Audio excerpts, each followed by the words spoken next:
professions réglementées, les équivalences, les nouveautés qui vous concernent, on vous dit tout dans les dossiers Qualita. Les dossiers Qualita, pour en savoir plus sur l'ALIA. Salut à tous, bienvenue. Si vous cherchez une école pour vos enfants, une école pour intégrer vos enfants made in France, enfin fraîchement arrivés de France, sachez que vous avez peut-être trouvé la solution en écoutant l'émission grâce à mon invité du jour, Shalva Twitou. Bonjour. Bonjour Cathy. Alors vous êtes là, Shalva, parce que vous représentez l'école Aurel et plus particulièrement la section francophone, toute fraîchement sortie, non pas de terre parce que le bâtiment existe depuis longtemps, mais en tout cas c'est tout frais, c'est un nouveau projet. Tout à fait. Section francophone de l'école Aurel. Alors c'est une école pourtant qui existe depuis des années, 25 ans je crois. Tout à fait. Donc l'école Aurel, c'est une école israélienne qui existe depuis 25 ans. Elle se situe à Jérusalem dans les quartiers de Givat Shaul. Et elle est spécialisée dans l'intégration. Alors, elle est spécialisée dans l'intégration depuis 25 ans pour les Olim. Au départ, c'était pour l'Alia des Russes. Après, c'est les Américains. Et là, l'école Aurel ouvre ses portes aux Olim francophones, aux Olim de France. Alors vous, personnellement, vous êtes là depuis plus de 15 ans. Vous avez été enseignante à Paris et vous avez galéré avec vos propres enfants pour vous intégrer dans le système scolaire israélien. Donc vous connaissez bien les problématiques. Tout à fait. En Israël et en France, le système éducatif est différent. En France, on choisit notre école au niveau des études scolaires, au niveau des réussites, du niveau, tout à fait, mais également s'il y a un 100% au baccalauréat.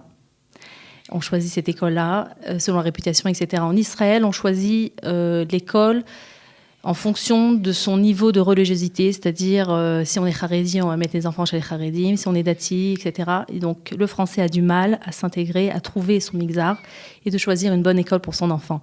Donc en fait, l'école Aurel, c'est une école qui est israélienne, mais le projet pédagogique et éducatif, c'est la transmission des valeurs juives authentiques avec un esprit d'ouverture. Donc avec l'esprit d'ouverture aux autres. Ça ressemble en fait. Ça veut dire qu'au sein de l'école, on trouve des enfants différents, on va dire, des très religieux, des moins religieux, des chilonis, des laïcs. En fait, notre école, c'est plutôt un système différent du concept israélien. C'est que nous ne sélectionnons pas, on ne fait pas de sélection par rapport à leur origine, par rapport à leur culture et par rapport au niveau de leurs pratiques religieuses. Donc on ne pose pas de questions, savoir s'il y a la télé à la maison tout à fait, pas, si la maman se couvre la tête ou met des jupes ou des pantalons, on s'en fiche. Tout à fait. Voilà, on met ça de côté. Nous, l'essentiel, c'est l'enfant. On cherche l'épanouissement de l'enfant.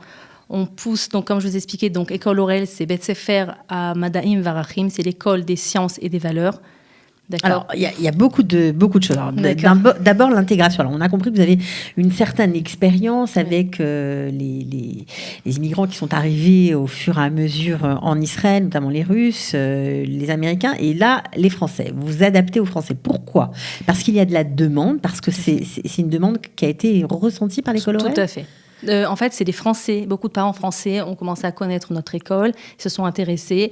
Et là, on a vu qu'il y avait beaucoup de demandes. On a décidé donc d'ouvrir cette section-là pour aider les parents français donc à mieux s'intégrer dans la société israélienne, de mieux choisir leur école, de choisir donc cette école-là, parce qu'en fait, ça correspond un peu à leur école, à leur ancienne école qu'il y avait en France, en fait. Une école juive ou une école laïque ? Non, l'école juive, tout à fait, l'école juive. D'accord. Bien sûr. Alors, on ne l'a pas dit, mais c'est une école pour filles, c'est ça ? Exactement. Uniquement pour filles, du CP à la 4e.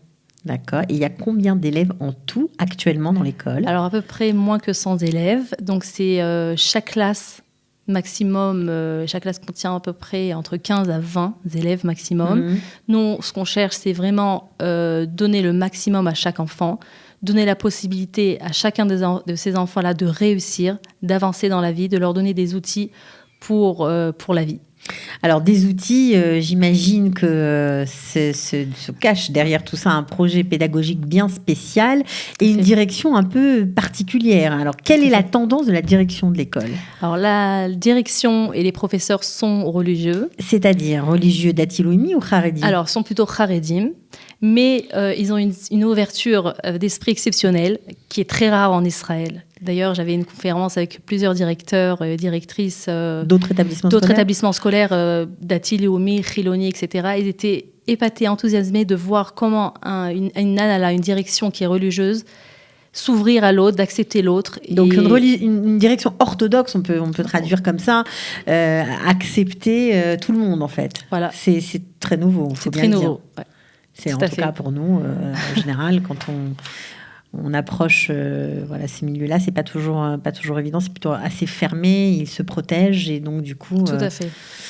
Donc ça a été un choc pour ces directeurs Et d'établissement. un choc, mais ils étaient enthousiasmés de voir cette ouverture d'esprit et de voir aussi le niveau de l'école, parce que si je peux continuer, c'est l'école des sciences. Notre programme est axé particulièrement aux matières scientifiques, comme les mathématiques, la physique, la chimie, les sciences. Alors, ça veut dire quoi ? Il y a une façon spéciale de les enseigner, ces matières scientifiques ? Alors, justement, donc, depuis la Kita Aleph, déjà, l'école est équipée d'un laboratoire. Donc, depuis le CP, les élèves peuvent faire des expériences chimiques. Elles apprennent, en fait, notre programme. On adopte un programme, nous appliquons un programme qui s'appelle le Mad'an Akatan, le petit scientifique. Tout à fait. Sympa. Qui stimule en fait la curiosité, l'envie de chercher, d'acquérir des connaissances, d'élargir des horizons. Quelle est la spécificité pour aller encore un peu plus loin de votre école ? Est-ce qu'il y a des cours un peu particuliers qui n'existent pas ailleurs ? Tout à fait. Donc déjà, il y a des cours d'anglais dès le CP. Ok.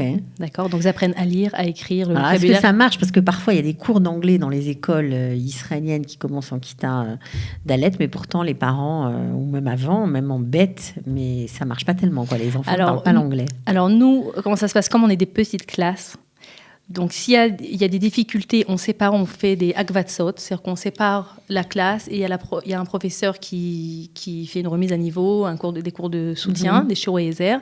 Et ce qui était intéressant de voir, c'est qu'elles apprennent vraiment avec une certaine façon. Vraiment, c'est des professeurs qui ont des expériences de plus de 25 ans. Elles ont trouvé la méthode spécifique, comment leur apprendre l'anglais, comment pousser ces enfants-là à la curiosité, etc. Comme je vous expliquais tout à l'heure, pousser l'enfant à la curiosité, c'est pas seulement pour les matières scientifiques, mais par exemple pour une compréhension d'un texte, une analyse d'un texte. On donne à un enfant un texte, c'est pas seulement de lire et de répondre aux questions bêtement, de savoir comment analyser ce texte.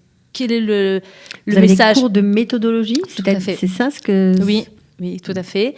Et juste pour revenir à l'anglais, j'ai assisté à une pièce théâtrale tout en anglais par des élèves de CE2. C'était vraiment magnifique de voir. CE2, ça veut dire CE2, Kita Gimel. Elles parlaient tout en anglais. Elles avaient une aisance exceptionnelle et c'était vraiment magnifique à voir. Ça fait plaisir. Donc, on a des bons résultats, Baruch Hashem. D'accord. Vous avez aussi des programmes, je crois, avec des petites Américaines qui viennent discuter avec ces filles, avec ces élèves de l'école Orel. Tout à fait. Donc, ce programme-là, c'est un MIFSA, en fait, qu'on appelle Best Sisters, c'est-à-dire les meilleures sœurs. C'est des filles américaines qui habitent en Amérique et sont pour faire leurs études en Israël, etc. Elles viennent une fois par semaine. Et chaque fille de l'école a une sœur, entre guillemets, ce qui crée en fait un lien entre les deux. Elles parlent de tout ensemble, elles peuvent jouer, elles causent. Et puis, une fois par an, on fait un Shabbat plein avec toutes ces sœurs américaines et toutes les élèves. C'est quelque chose de fabuleux parce qu'elles parlent qu'en anglais, même si au CP, elles ont du mal, mais avec les gestes, etc., elles arrivent à se comprendre et c'est vraiment fait. Alors, est-ce qu'il y a un minimum commun ? Est-ce que, par exemple, le matin, on fait la tfila, on fait la prière, comme dans d'autres écoles ? Oui, bien sûr, on fait la tfila. Il y a des cours de Kodesh et des cours de Chol. Nous, comme j'ai expliqué, c'est la transmission des valeurs juives authentiques. Donc, c'est-à-dire la tfila, elles se lavent l'ablution des mains avant de manger le pain, elles font Birkat Hamazon. Ah, mais c'est quand même pratiquant, tout ça. Oui, c'est pratiquant, bien sûr. D'accord. Et si on est laïque et que, on veut juste... Alors, elles apprennent en général. Il n'y a pas beaucoup... On n'y va pas beaucoup, surtout à Jérusalem, des laïcs. Mais en général, les parents, quand ils mettent leurs enfants, c'est pour le niveau scolaire qui est élevé, pour l'attention qu'on donne à chaque enfant. On sait pertinemment que chaque enfant a le potentiel d'avancer, d'exceller, et on le pousse à ça. Et aussi, pour les parents, c'est important les harachim, c'est-à-dire les valeurs juives. Donc, c'est ce qu'on transmet à nos enfants.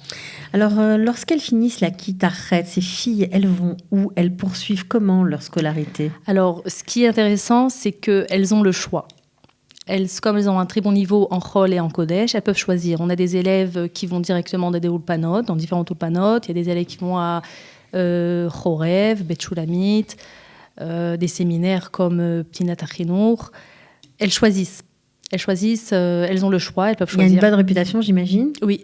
Si elles sont acceptées partout, c'est que oui, forcément. Oui, elles ont une bonne réputation, Baruch Hashem. Ok. Alors, il y a une autre spécificité dont vous n'avez pas encore parlé dans votre école, c'est que la musique est important. Il y a non seulement de la musique, mais il y a aussi des cours de psychométrique. Alors ça, c'est incroyable depuis les petites classes, quoi. Alors, tout à fait. Donc déjà, il y a des cours de logique, d'accord, depuis le CP. C'est certaines méthodes pour en fait apprendre à raisonner, apprendre à réfléchir.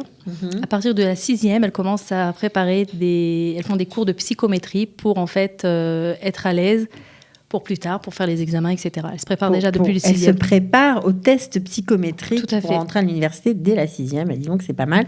Alors, et la musique, je crois que c'est aussi très important chez vous. Alors, tout à fait. Donc, on a un conservatoire de musique.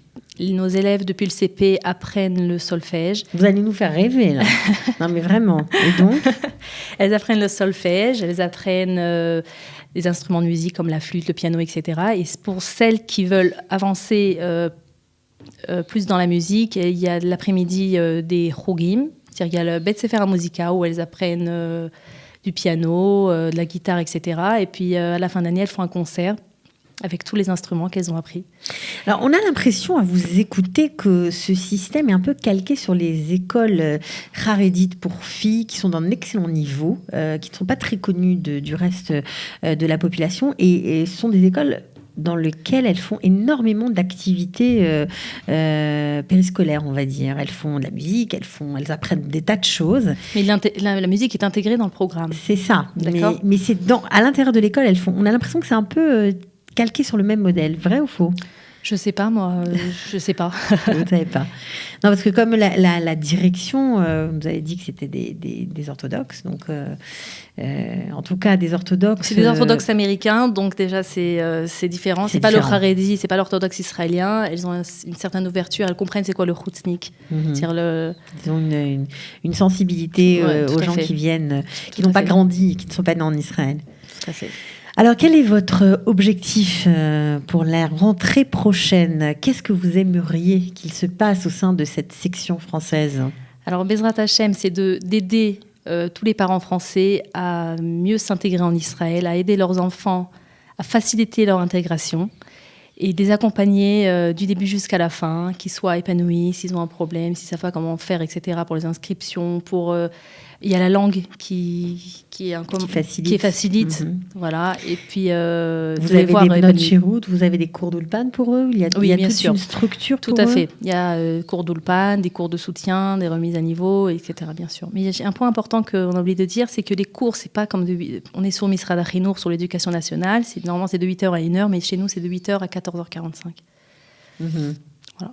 Donc ça perdure et ça fait une journée complète, ce qui est bien aussi pour les parents habitués à laisser, en tout cas en France, leurs enfants beaucoup plus tard à l'école. Exact. Bon, écoutez, on est ravis d'avoir découvert avec vous l'école Aurel et la section française. Ça se trouve à Givat Shaoul. Bien évidemment, on peut vous contacter, j'imagine. On peut mettre votre numéro de téléphone sous la vidéo. Tout à fait. Vous pouvez le donner. Avec plaisir, je vais le donner, mais juste, il y a des ASAO de partout, certains navets de tout Jérusalem. Ah, on vient de partout chez vous. Donc voilà. Ok, c'est pas seulement du quartier. Pas seulement du quartier. Créatiovel, Baka, Aroma, etc. Et il y a un repas chaud à midi aussi. Ouais, ça, c'est important de préciser parce que ça n'existe pas partout. Voilà, vous allez vraiment faire rêver certaines mamans. Merci beaucoup d'être venue. Merci Cathy. Voilà, et je mettrai votre numéro de téléphone sous la vidéo. D'accord, donc je ne le donne pas. Vous pouvez le donner. Alors, mon numéro de téléphone, donc, c'est le 058 79 17 333. Ok, eh bien, merci beaucoup, Shelva Twitou, Batzlacha. Merci et beaucoup, à très bientôt. À très bientôt. Au revoir. Au revoir.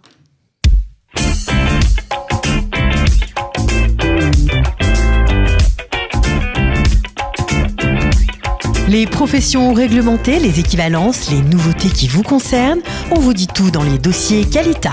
Les dossiers Qualita, pour en savoir plus sur l'ALIA.